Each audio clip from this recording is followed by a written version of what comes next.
Hey everyone, welcome to my Power Connection broadcast. My name is Bob Humer. I'm here with Kevin Sterling, President of Keiretsu Forum Canada. Welcome, Kevin. Hey, good morning, Bobby. Great to be here. Thanks so much for coming by today. And so for those of you who haven't joined my broadcast, we broadcast across LinkedIn, Facebook, and Twitter, and we talk about issues and challenges and topics around entrepreneurship and leadership and professional development. And we definitely want you to be involved. So if you have questions or comments, let's first start off by telling us where you're from. Let us know where you're from. Are you from North America, South America, Africa, Asia, Europe, Australia? That's the first step. And then as Kevin talks about venture capital financing and startup visas and all 3,000 things he's learned from 3,000 pitches, that's really what we're going to talk about today. So Kevin's a great guy. I've known him for many, many years. He was my first boss in my MBA co-op I did back in 2000. Great boss, great guy, and so I'm really delighted we stay in touch, and we still collaborate on once in a while, which is fantastic. So let's get right into it. Kevin, first tell us a bit about yourself and how things are going, particularly during COVID. Sure. Well, I'm a serial entrepreneur, Bobby. So you know me back in one of my early businesses, and I shifted to angel capital in about 6 years ago. I joined Keiretsu Forum as a member. Keiretsu Forum is the world's largest angel investor network. We have over 50 chapters in over 20 countries around the globe. So it started 20 years ago. It grew into Canada about 6 years ago. Since then, we've grown into 4 chapters mostly in Ontario. Waterloo, York region, London, and Toronto, of course. And so, we seek out the best early stage companies, look to do some diligence on them, and then fund them.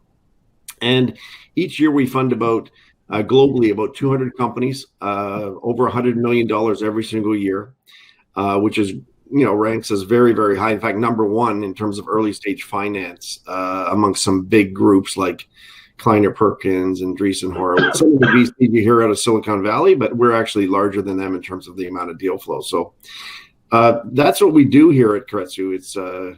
It's really our passion to fund early stage companies. And how have you made the transition during COVID? Well, it was interesting because we run monthly investor meetings. So what we do is we filter through a bunch of investment opportunities. So entrepreneurs, we go through them and screen them, and we select 4 or 5 to present every month. And we usually take them on a physical investor roadshow amongst our chapters. It's usually a 2 or 3 day exercise, and then we finish in Toronto with a big finale. We had to shift actually mid-March, right in the middle of our roadshow. We had to move online to Zoom. Fortunately, we've been using Zoom for probably 3 years for our deal screenings because we look at deals from all over the world. So we were very comfortable with the platform. But to transition all of our investors who aren't necessarily the youngest nor the most tech savvy onto Zoom we did it quite successfully. And actually, what's really interesting is since we shifted to Zoom, our attendance is actually up 40%. Wow. Yeah. That's great. So people are enjoying, watching deals straight from their, wherever they are, the cottage, their home, maybe their office. They don't have to travel to see these opportunities. So it's been actually really good. And so that's one thing. I mean, attendance is one thing, but investment is another. And we've actually had one of our biggest investment years, if you can believe it, since COVID. We had a few sort of slower months right initially, but now people have, the pent up demand to invest in these great companies has really meant we've accelerated through the back end of the year. So again, we're talking to Kevin Sterling from Keiretsu Forum Canada at Toronto chapter, and again, he's going to talk about what he's learned from 3,000 pitches from companies. So if you are on this call, definitely comment below. Let us know where you're from, where you're coming from, and also if you have any questions for him, because Kevin is here, he's able to answer any questions you have. But let's dive in, Kevin. Why don't we get to the question, which is how? And first, I want to say hello to Stephen from Toronto and Olawafemi from Nigeria. So we have people from all over the world here that are tuning in. So let's start with the pitches. So what are the biggest lessons learned from these 3,000 pitches, Kevin? Well, I'm always surprised. We send out a pretty clear outline of what we like to see, and it's very consistent. And this is not secret to us, but you need to start with the problem. The most important thing as an investor is I need to buy into the problem that you're solving. So you can't come to the table with, I've built this great thing or that great app or this cool medical device or whatever, without first addressing what's the problem you're tackling. And you really need to spend some time there. You really need to get people to buy into that what you're trying to fix is a real issue.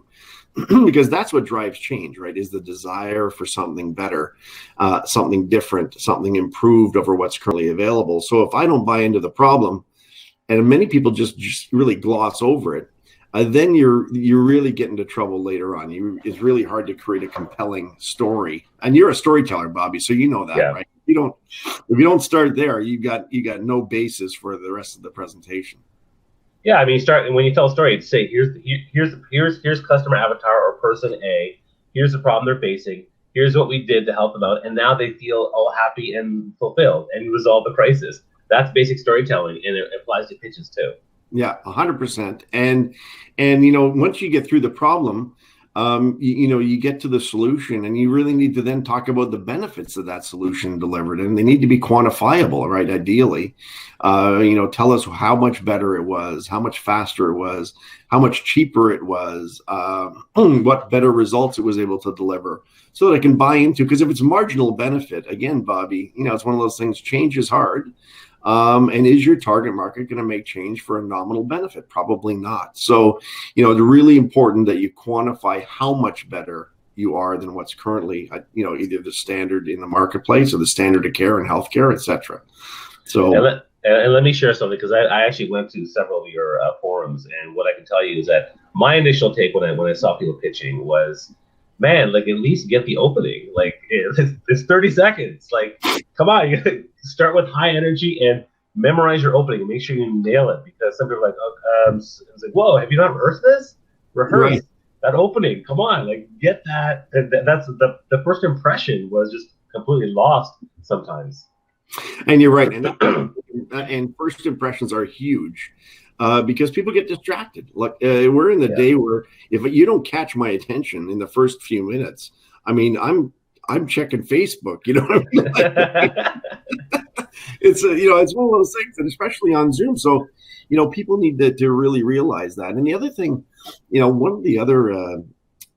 of the big aha moments for most entrepreneurs is you need to understand that, angel investors particularly don't need to invest. They don't need to invest to make money. They're looking for good investment opportunities, yes, but they don't need to do that. They don't need to place their capital. So there really is a competition for capital, and that's what I try to impress upon entrepreneurs. And it's not just, well, we're better than the competition. That's great, but you have to be better than not just your own competition. You get better than the rest of the competition from all other industries that are trying to get the checks written from the same people. So competition for capital is critical. And, Bobby, I've seen a recent, I'm going to use this opportunity because I've just seen a recent run. Like I said, we screen 25, 30 deals a month before we pick the 4 or 5 to present. And just the last 2 weeks, especially from Canadian companies, I don't know why, we've seen everyone come with a safe investment opportunity. That's a type of investment opportunity. Basically, just allows you to cap. Give me your money today as an investor, and I'll tell you that I'm going to let you invest down the road at a certain value. And these came out. It came out of the States a few years ago, and we hadn't seen it in Canada very much because it's really not very attractive to investors. And so literally 80% of the deals recently have been safes. And I have to tell the entrepreneurs very quickly, this is not an investor-friendly format. And when I tell them that, here's a question for you and your audience, Bobby. It came out of the States. You hear a lot about it in the States if you're in early stage finance. What percentage of deals, according to the Angel Capital Association, that's in the US, are actually done on a safe last year? What percentage do you think? I don't know. I would say like low, but I'd say 20%. 3. 3%. Wow. 3% done unsafe. So, like I mentioned, competition for capital, the deal structure, how you're going to bring in the money is super important. And, whenever I ask these companies, where did you get the advice about a safe? I know the answer, but I like to hear them tell me. My lawyer suggested it. Right. My consultant I'm working with suggested it. My accountant suggested it. The incubator I'm working with suggested it. And when I say, did any of those people you talk to, are they able to write a check into your company? And they say no. And that is the key. Don't take investment structure advice from people who cannot write a check. Right. Great. That's great insight. Great insights. We're talking to Kevin from Kretzer Forum, and he's giving some great venture capital financing advice when you're pitching from all 3,000 pitches that he's heard. And actually, someone's asked a question, but it's around startup companies. I'm gonna wait until we get to that section. I want to keep talking about just financing for companies. So, any other insights and lessons learned from these pitches, Kevin? Well, you mentioned it, Bobby. Be ready, be prepared, look like you put in the effort to get ready to present. Typically, we look for a 10-minute presentation. So that's a short period of time, but it's plenty of time to really tell your story if you're tight and you're well practiced.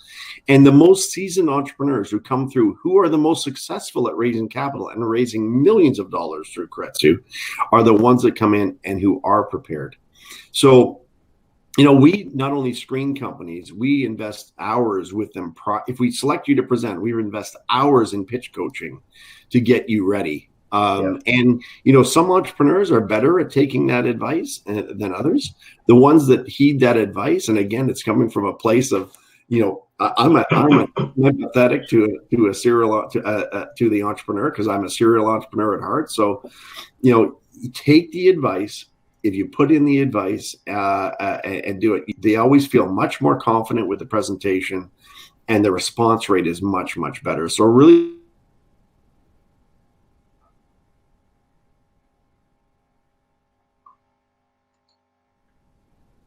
create that pitch for your audience. Very important. Awesome. I have one. I'm not sure this happens to you, but like one of my favorite things with people pitch. And I used to work with actually young high school kids running kind of startup companies as a proposition. And the thing that I always get was, my target market is huge. It's everybody. Right. And no, you can't have everybody as your target audience. No. Well, and the other thing is that when it comes to the competition slide, Bobby, they always say, well, we don't really no competition. We don't have any competition. And I'm like, well, people are doing something today, even if it's like, if it's in the tech world, they're doing pencil paper or Excel spreadsheets. Yeah. They're doing something today. So at the very least, that's your competition. I mean, obviously, you're going to say you've got something unique, something different, something better, something cheaper, something faster. But, how are you going to differentiate yourself from your competition? And that's super important. I mean, how much is that differentiation? And it's not always, and part of it too is not just always what it is, it's how you're going to deliver that. So it's how are you going to create the need and the awareness for what it is you have to offer, Bobby. So your go-to-market strategy is super important. I mean, I come from a sales and marketing background, so I'm really looking for what sort of sales traction do you have? Anything, please, just something. We have some beta customers that are looking at it. We've got some paid pilots, perhaps. We've got some initial trial companies that are going to look at it. Prove to me that you've got something that anyone is willing to pay for. That's critical. And you'll hear that not just from me, but many of our investors, so you've got to get to that point where, you've got even an early MVP prototype, right?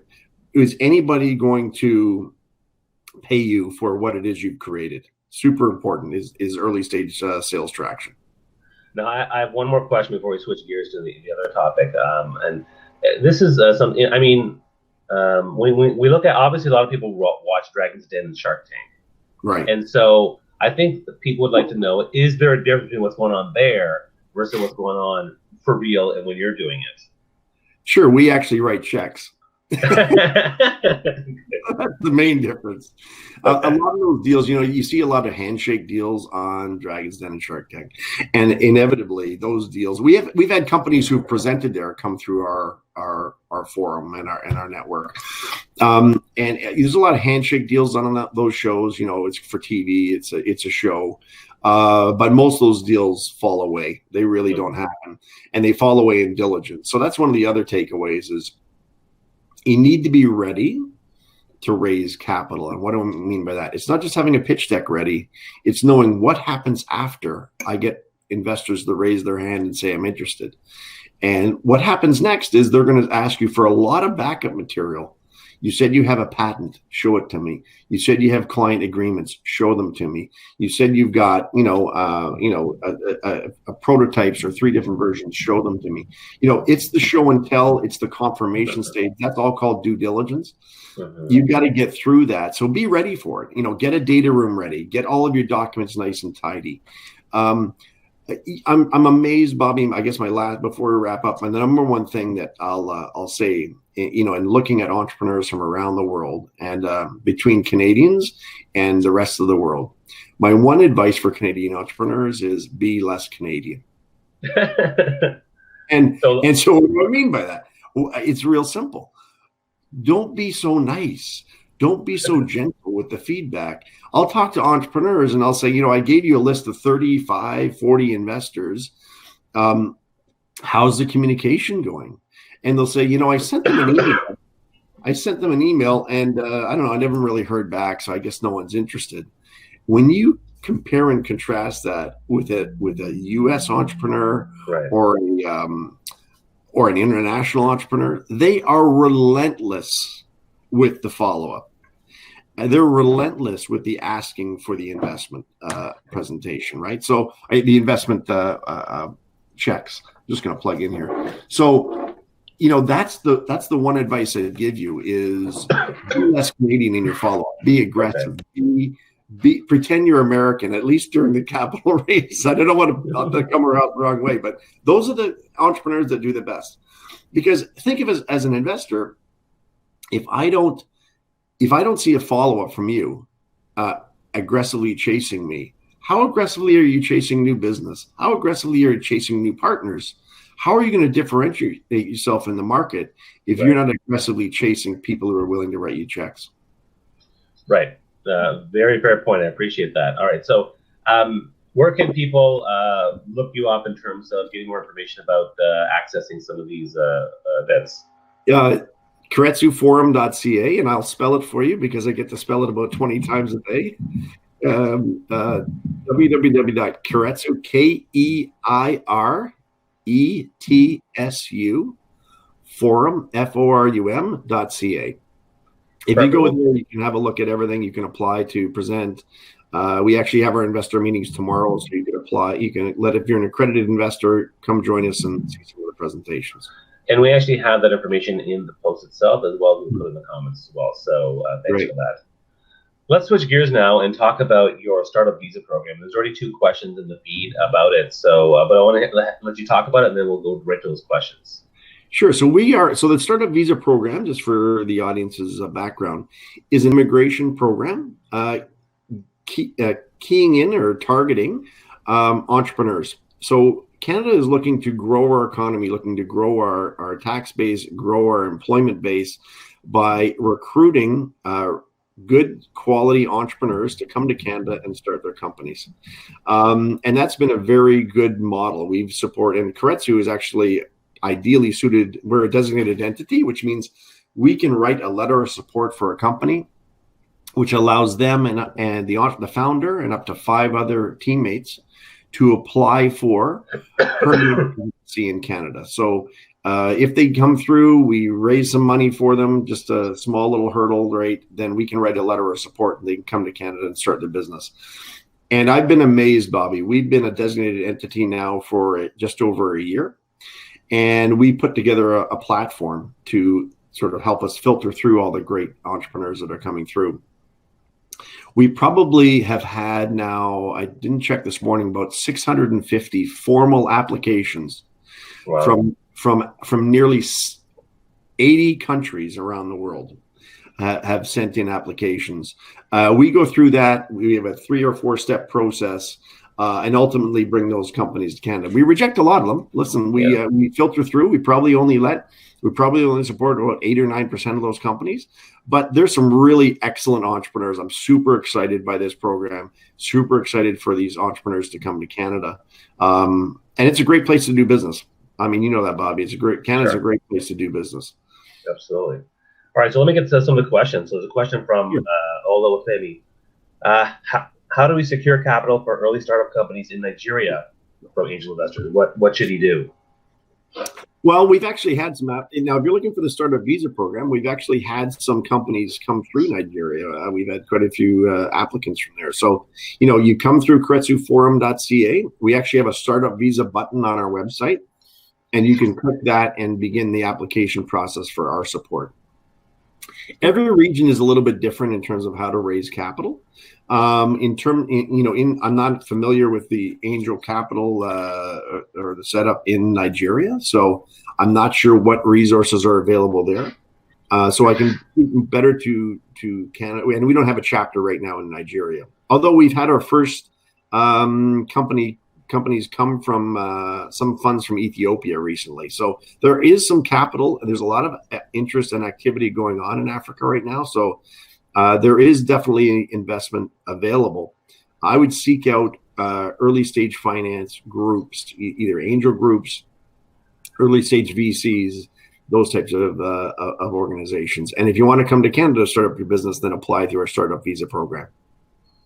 Okay, great. That's good. Another question coming up here is, do angel investors have a country representative in Nigeria? So we have 2 different people in Nigeria. Very interested here. Is there a country representative in Nigeria to enable us startups to access the opportunities? Well, for startup visa, we don't need because we're all connected now online. We do have representation. We work with a lot of immigration law firms around the world, so that's a primary source for a lot of our applications. But then we have a lot of companies just come in directly. They see on the government website, the Canadian government website, about the startup visa program. We're one of the designated entities that are listed as an angel group. You click through there and you can come to us direct. So, once I would encourage you to apply. And once you get through the process, we can connect you with some legal representation there to facilitate your immigration, once we get to that stage. Okay, great. Any other things you want to talk about in terms of the startup visa program? And before you do, if anyone on the call has any questions for Kevin regarding the startup capital visa program or just venture capital, venture financing, please comment below and we'll get to those questions. I would say, right now there's a bit of a delay in the processing, obviously due to COVID. But we have had our first companies land in Canada now on work permits.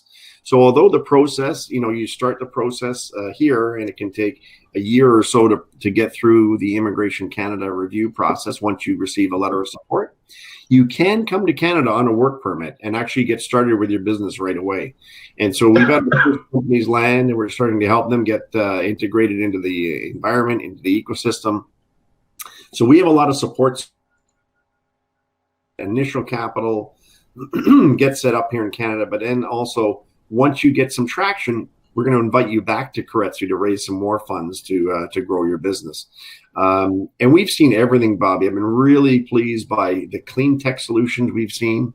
Some great clean tech companies out of Vietnam and India that we're supporting. We've seen tech companies from around the world that are coming in. We've seen manufacturing companies that are coming in. We really are seeing super deal diversification. And a lot of these companies are coming in. They're already running a successful business in their home country. They're saying, for political reasons, for lifestyle reasons, for market access reasons, right? Because we're so close to the US, major market. They want to bring that company, they want to restart that company or bring their latest technology to Canada and start it here. And I think it's just a wonderful opportunity for not only international entrepreneurs, but also for Canadians and Canada to really start these excellent companies here. And many of them have huge growth plans coming in with big capital behind them already. Right. And they're going to be hiring Canadians to this to be a very significant portion of our economy over the next few years. Are there any differences between the pitches that they're sending in for the startup versus the pitches you see in the forum? Well, I mean, there's, you've got the initial pitches that we see. Again, we go through a lot of pitch coaching with these groups, so right. It's a little bit different. You add another layer, 2 layers, I would say, of challenges. One being sort of cultural differences between where they're coming from in the Canadian market, and how to tell that story, right? So that it's favorable for Canadian investors. And the second, you have some English as a second language challenges that we're overcoming.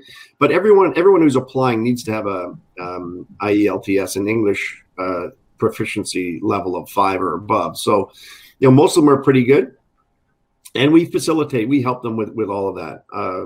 Like I said, what I'm excited about is how aggressive they are. I see that. I see how, they're not afraid of a challenge. I mean, Bobby, I mean, my hat's off to them. If somebody told me go to pick a country, go to Hong Kong, go to Vietnam, go to Russia, go even to Europe or even to the States and start up a new company. I mean, there's a lot of challenges there, but they're daunting hurdles to overcome. But the entrepreneurs they're game and they're ready and they're excited to come here and really, for them, it's potentially easier to do business here than where they're coming from, and that's, I think, a big attraction, and why we're seeing such good applicants. Tell me about just the personal satisfaction you get from doing what you're doing, because I mean, if I were in your position, I think there'd be a lot of gratitude and satisfaction with what you're doing in terms of giving back. So talk to me about that. Yeah, well, I love it. I'm learning every single day, Bobby. I mean, somebody brings problems. I see problems every day I never even knew existed. I didn't even know there were, and some of them are big problems, and not just healthcare problems, but tech problems and clean tech problems and all things like that. So I think that, really the Canadian economy is driven by small business. A huge portion of it is driven by small business, and I really see this as, this is the future. These are the companies coming in who can be disruptive, and that's where I get my energy from. Is just from the entrepreneurs coming in, their ideas, their solutions, their energy, and that's what really drives us every single day to go through these companies. And sometimes, look, I give very frank feedback. Because as an entrepreneur, a serial entrepreneur, I would appreciate that direct feedback. And sometimes it's not really what the entrepreneur wants to hear. If we tell them, look, focus in another area, or pivot your business hard, or change your business model, that's coming from a place of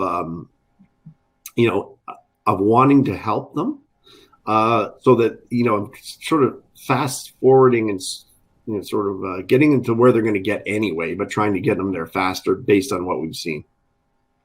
And is there any particular, and I think that's great. I really appreciate you sharing that, because I really love what you're doing. I think it's great work, and supporting a lot of small. I'm also a believer of small business. I run a small business myself. We are an innovation and engine of the economy, which is great. Is there a different website for people or it's the same website to find information about the startup? If you go to keiretsuforum.ca, AEIRETSU forum, FORUM.ca, I think it's /startup visa, but there's a link right on our website, right on the homepage. Okay. You can click that and begin the application process. It's we just ask for a little bit of information up front. And then we're able to tell, is there something innovative? And I mean, that's one of the requirements, actually, I should mention, of the Startup Visa program. Then it's a government requirement, is that you need to demonstrate innovation. Now, Bobby, that's a very subjective term, innovation, but it could be, so we can help with that, but it could be subjective. It could be an innovative business model. It could be an innovative tech. It could be an innovative way to market. It could be, so you can wrap innovation around a number of different areas, but you can't come to Canada and say, I want to start a restaurant. No. Right. You say, right? But I want to start a restaurant using robotic servers, okay, or using something new in the kitchen, or some sort of a different tablet at the tables. If there's some sort of innovation there that's going to pass that hurdle, then we can look at it. Okay, and I just want to comment that a couple of people are asking for the URL. And the URL is actually in the comments. It's also in the post. And I just want to give kudos to Stephen, who was commenting like crazy throughout the entire thing. And he's saying, you're talking about, loving about being American. He thought that was really funny. He'd love to proof pitch his stuff. He'd love to have a Zoom call. If the motivation is great, anyone signs a check is bringing lots of value. So he's sharing a lot of love here for Kevin and Karetsu. So that's great. And someone else even offered to help evaluate startup pitches too, which is great. So I think that's really good. What you're doing is really awesome. And maybe one last question is, what are your thoughts on any particular trends for 2021 and moving forward as we're kind of getting through COVID and moving on to that next phase of life, particularly more virtual? What's interesting, Bobby, is that out of the depth of despair, right? Yeah. Comes opportunity. That's not a direct quote, but it's a well-known phrase. Out of the last one, I mean, you look at the companies that grew out of the last big downturn, economic downturn, and they're big, the big ones, Instagram and Uber, and all these big companies started back coming out of the biggest ever, the Great Recession of 2008, and right thereafter. So it's a bit of a yes, the economy's been hit hard, but there's opportunity now where there maybe wasn't before. Think about the number of people that are now online regularly. Think about the number of people that are working from home. So you need to look at those changes that have come about due to COVID. What do you think is going to stick, and how can you capitalize on that going forward? And what are the old models now that are ripe for disruption that we all said would never be disrupted? Well, we're doing things we never said we would do before. They were all of it. There's no new technology we're using. It's just a willingness to change. So take advantage of that. Try to predict out what are the next couple of years going to look like as people transition back to, and it won't be back to what it was before, Bobby, right? I think we all know it's going to be something different and better and maybe integrated. There'll be elements of the past, but a lot of new elements at play as well. I appreciate that, Kevin. And listen, thank you so much for joining us today. And if anybody wants to reach out to Kevin, the link is in the comments as well as in the post. Kevin is the president of Karetsu Forum Toronto chapter. He's sharing some really good insights on venture capital investments as well as startup visas.